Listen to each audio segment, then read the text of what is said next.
Hello YouTube, it's Katie and welcome to a video. Today we are going to be talking about running my Etsy shop. Today I am going to be showing you guys a day in the life of an Etsy shop owner. As some of you might know, as I've mentioned it briefly in recent videos, I recently relaunched my itskaygee Creative. The first launch of my Etsy was 3 years ago. I had it open for a few months, didn't make any sales, and I closed it to kind of brainstorm, think about what was going wrong, and try and figure out what I could do differently. And as it turns out, I wasn't ready to do anything differently until 3 years in the future. I recently graduated college, and I'm using the free time I have on my hands right now to dedicate to my Etsy. On my Etsy, I sell beautiful glossy prints such as these. I offer 2 sizes, 8 by 10 and 16 by 20, more sizes to come. They come on a beautiful luster photo paper, print all the way to the edges so you don't have to worry about any white border or smudging or anything. And the paper quality is just fantastic. You're going to see here in this footage that I filmed of me getting some prints in the mail and just getting to see them all over again. I am obsessed with the paper quality that my printing company uses, and I know you guys will be too. Here is a package from the printing company. I wasn't expecting to get it so soon, and it's Christmas Eve, so I kind of wasn't expecting it today, but it's in, so I'm going to take it upstairs. In here should be a 16 by 20 poster. It's the first 16 by 20 poster that I'm ordering, so I'm excited to see what it comes out like. I know I can trust like their paper quality and stuff, but I'm curious for the size and just like how it looks. Is this 16 by 20? They don't ship, I don't ship them this way. The printing company ships them to me flat like this. That costs a lot more for shipping, and I offer free shipping, so we try to do shipping in an efficient way. Also with this, you kind of have to put it in a cardboard box, and on days like today, for example, when it is rainy, you kind of risk everything getting wet and soggy and stuff. So I don't ship this way for my big posters. I ship them in a tube mailer. I do put them in a bag though. This is in a bag. I do put them in a bag for rain protection, because like I said, days like this, it gets rainy, but a tube mailer is thicker cardboard than a cardboard box, so I feel like it has more protection from the rain that way. I always love like just marveling at their paper quality whenever new shipments come in. Like it's just so, you have to see the person, it's so good. But just envision this on your wall, you guys. Oh, okay, let's envision this on your wall. Just adding some color and some light to your life. It's black and white. It can go in any room. It's great. And this paper is so good. Like, I'm living for the quality of this paper. I'm sorry. I'm freaking out over paper, but it's really good quality. So running an Etsy shop starts with having listings. I am constantly trying to post new listings because the more new things that you post, the more chance that someone will find something that they like in your shop, and the more Etsy pushes your shop. Today I'm going to be posting a new print listing, as that is what I have in the majority of my shop. So when it comes to creating a listing, the first thing I have to do is create the artwork for the listing. My Photoshop subscription isn't working right now, so I'm using GIMP until I can get that figured out, but they're very similar programs and I can do the same thing in both. I first create an 8 by 10, not 8 by 10, but 24 by 30, same ratio but larger size image of the image, and then I do 2 zoom-ins so that anyone who's viewing the listing can see specific details of the image and get up close and personal. And then for the final image, I edit the picture into a photo frame. I used to do this like traditionally and like actually put my pictures in a frame, but I found editing it was just quicker and I could have more listings that way because I didn't have to like do every single photo that way. So once I am done with that, we head into Etsy, and then I can upload all of the photos for the listing and then enter the details like the title and the tags and stuff, but I will tell you more about that back in my chair. Once all of that is done, I like to add the title and description, which the title is full of keywords. So when people are searching for prints, they can find mine, hopefully. One of the words I like to include is illustration, as I find that tends to include more conceptual art pieces, which mine tends to be. Not including illustration tends to bring up more photorealism and things like that, and I don't really create that, so it wouldn't make sense to put my art with those kinds of things. The description is all about describing the piece for anyone who's interested in purchasing. So I do a brief description of what the packaging will look like, how the print is produced, and I also leave some contact information down there, such as my Instagram at @KG You guys should follow me on there for more quick and accurate updates. And I want to beef up my descriptions and offer more information, but right now they are just descriptions of the packaging and the print. Next comes the customization of the size and SKU. I currently offer 2 different print sizes in my shop, an 8x10 and a 16x20. They're the same ratio, just one is double the size for bigger wall art type pieces. So the way that I make that work in Etsy is that I set 2 different dimensions, and then for the dimensions I say the price will vary and the SKU will vary. SKUs don't really have anything to do with customers, they're just for me, so I can quickly and easily see what someone has ordered, but I'll explain that in more detail in a moment. And then for the size variation, you just put 8x10, 16x20, and then I change the prices. And then finally, Etsy prompts me to pick my shipping options. I currently offer free shipping domestic in order to keep the costs down for you guys. Then comes marketing and advertising. I currently advertise mostly and pretty much entirely through YouTube and Instagram. YouTube, like this video, hello, hi, and Instagram through posts. My Instagram is the same as my Etsy handle at KG, like the channel name, creative. Yup. And I post new listings on my Instagram, so if you want to keep up with what's going on in the shop, you can follow my Instagram. I also post sales on there, so you can get the deals, girlies. And I post in progress pictures, all kinds of stuff, just showing my art, where it's going, and what's happening with the shop. So check out KG Creative on Instagram. Next comes fulfilling orders, and I'm just going to hop into the computer and show you guys what I do.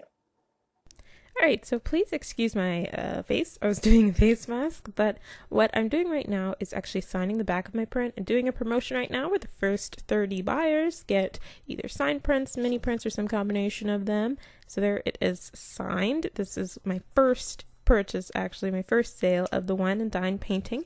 So they got signed and 2 mini prints also signed. This is one of the mini prints. It's a little eye watercolor that I did. I personally have mine on like a little gallery wall thing on my wall, but they think they would be good in gallery walls, in your journals, etc. This is the original painting, and I thought I would do a comparison of the original and the print. And as you guys can see, they look basically the same. Color correction might add some tiny little changes, but for the most part, I try and make my prints look just as good as the original artwork, so you know that you are getting what you paid for and that it's going to be a good quality print. So once I am done signing the mini print, I also throw in a thank you card. This is my stack of them, but on the backs of the thank you cards, I am writing a longer message. Here I'm just showing you the front. It's a cute little thank you with a fun message talking about promotions, and then long message on the back. And once that is done, we move into the next stage, which is packaging. I like to use a tissue paper for fun color, and I have lots of different colors, so order more than once to see how many colors you can get. And then I use a protective backing. For this order, I'm using cardboard. Things are kind of different from order to order, but I knew I was hand delivering this one, so it didn't need the same things as other ones. On top of the backing, I put the print, of course, and then on top of the print, I put the mini prints. This is the second mini print that they're getting. That's actually available full size in the store, but I'm offering it as a mini print here. And then, of course, the eye one. All of those are signed. If you want to get in on that, you still can. There are still sales available, so if you want to get signed work and mini prints, please order now. It's available for the first 30 customers. But once that's all in there, I go ahead and start wrapping up the tissue paper tight and neat so that everything is in there, but also, you know, it's nice and presentable. And then I seal up my tissue paper with washi tape because I think it's just a little cuter than regular tape and adds a little bit of extra flair and design and style. And the theme for my packaging is black, craft paper, and one other color, in this case red. So that's why the washi tape is kind of like darker black and gray and stuff. And then for this order, I'm using a recyclable mailer. Again, I'm hand delivering this one, so I don't have to worry about it getting messed up in the rain or anything. But with other orders in the future, I will most likely be using bubble mailers just because those are plastic and therefore have the rain protection. I'm throwing in the thank you card as well. and it is packaged separately from the prints. And then once I'm done with that, I am also throwing in a business card. I just recently designed some new business cards, so you might be getting this design, you might be getting the new business card design. You'll have to order and see, maybe try and see if you can collect them all, you know what I'm saying? And, excuse me, once that is in there, I seal up the order. This obviously had seal tape that I didn't remove, but once it's done, the order is all packaged. Then we can head back into Etsy. I can go into my orders section and see the in progress order. And then if we click these little buttons here, we can mark it complete. And then once you do that, Etsy allows you to enter the shipping information or to print shipping labels, which I'll talk about in a minute. I just wrote custom that it was hand delivered because that's what I did.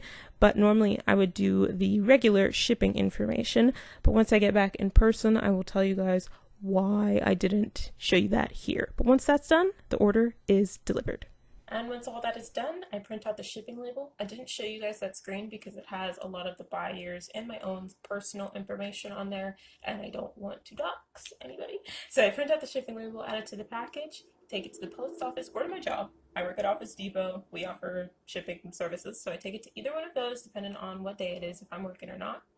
And then it gets to the customer.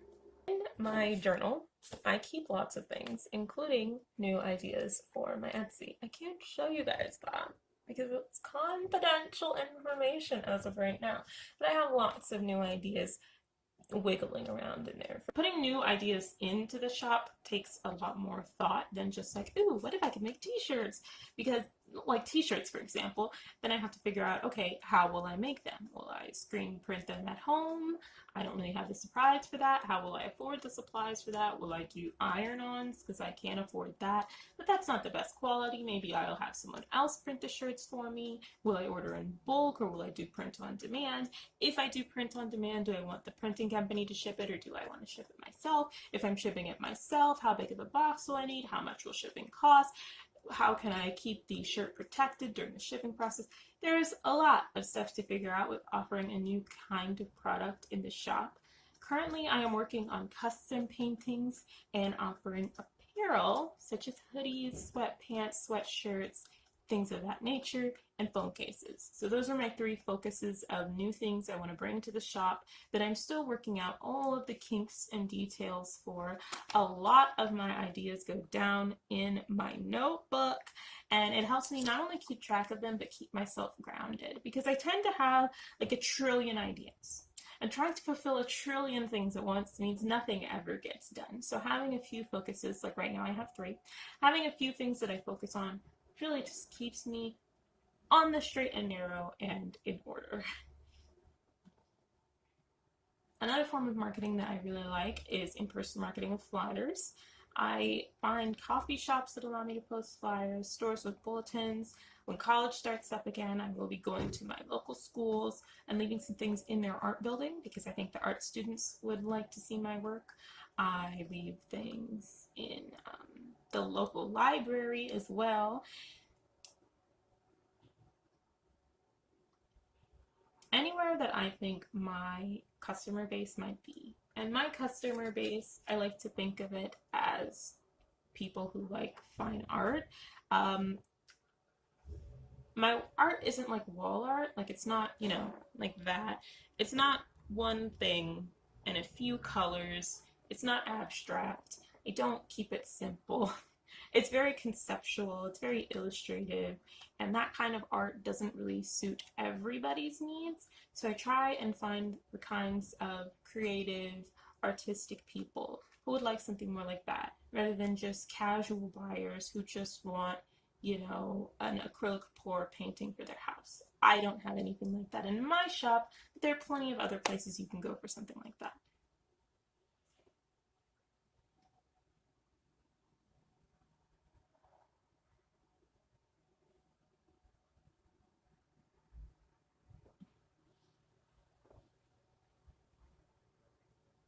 And yeah, that's pretty much what it takes to run my shop. It's a lot of posting listings, not a lot of, but I hope to soon be a lot of fulfilling orders, and a lot of marketing, thinking of new ideas, and just planning and preparing.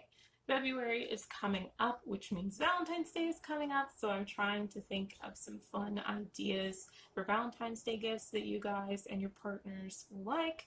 And the shop running it has just been a lot of fun. I hope to get to 50 sales by the end of 2021, and if you want to help me reach that goal, you can check out my shop with the link in the description. Even if you don't want to buy anything, just favoriting the shop or even just having a look at some of the listings would really help my engagement, and I'd appreciate you guys' support. I want to thank you so much for watching this video. I hope you learned something. I hope you had fun. And I hope it was an overall good time. I'm going to move to the side so you can click on some of my ever elusive links to other videos, and you can click on my face to subscribe. That would be very helpful as well. And I want to thank you guys for the views I've been getting this month. December has been a good month for the channel. I hope you all are having a lovely holiday season, and I will see you next time. Until then, toodaloo.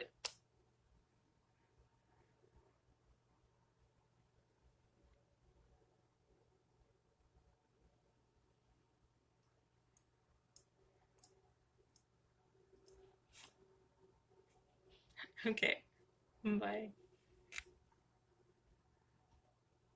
So while I have ideas for calendars and journal entry things and bookmarks and earrings and all of the things, they are things that take time, and I want to make sure that I put the time into them that is needed to make sure that you guys are getting the best product shipped to you in the best way.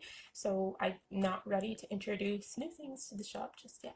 This is one of the perks of writing it all down in the journal. I don't forget any of my ideas, and I can kind of ground myself and figure out what I need to focus on. So right now my main focus is on marketing, which is happening through the Instagram and the YouTube, and soon I'm hoping to add a Facebook and a Twitter. I'm not sure if I want to change my shop name, that's why I am waiting on that, but if I don't decide to change it, or if I do decide to change it once it's changed, we will add a Facebook and a Twitter for marketing. Just insider tips. Letting you guys know. And with that, with posting the listing, marketing the listing, selling something once it sells, and constantly working on new things for the shop, I think you have seen everything that I do for my current Etsy. I love watching other art YouTubers because they tend to have Etsys and I can see what they do and take tips from them. Some that I would recommend are Fran Nerd, she's super fun, and this other girl whose name escapes me right now, but I'm going to look it up and I'm going to put it down there. You're going to see her. They post really fun videos and have lots of Etsy tips within their videos. So if you guys run an Etsy, please let us know down in the comments below and check out some of those girls to get more tips for your own shop. I want to thank you guys so much for watching. Please check out my shop. The link is always in the description of my videos, always as of like now, but the link will always be in the description of my videos. If you're not ready to check out the shop, that's okay. You can follow us on Instagram at @KJCreative and check it out when you're ready. Thought you caught me? Nope. I am not forgetting to move over, so y'all can click your links. Get to going. I'll show you some prints while you click the links. You see? This one is Cotton Field. She's available for sale. Liberty Upperstein. This is the best seller.